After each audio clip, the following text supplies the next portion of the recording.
for actually, putting in that work. Especially Pablo. Okay, guys, si Pablo talaga ang reason bakit nagawa ang masterpiece na ito. Sa akin,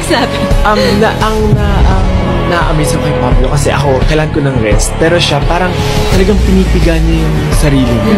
And kahit ganun, talagang ayaw niyang nahihinto sa paggawa. Pero magaganda pa rin yung nagagawa niya. Try ko si Pablo. As in, sobrang genius niya ito. Genius. Talagang nakuha niya lahat yung respect na pwede namin ibigay. Sa creative. Amazing. Actually, yun talaga. Ibang kalibre. Leader namin, genius. Pablo.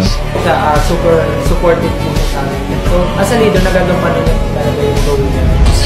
Sa'yo naman po na sinasabi nila, tulog kami K-pop. Yung K-pop po na nagkahiya po siya. So, wala na po nagpagihan.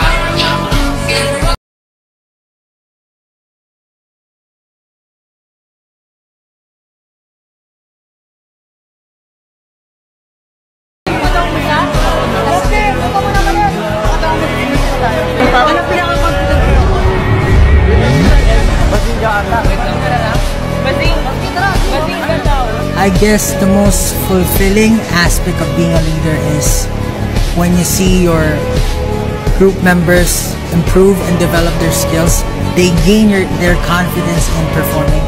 So, yun po para sa akin yung pinaka-fulfilling and pinaka-masayang moment as a leader.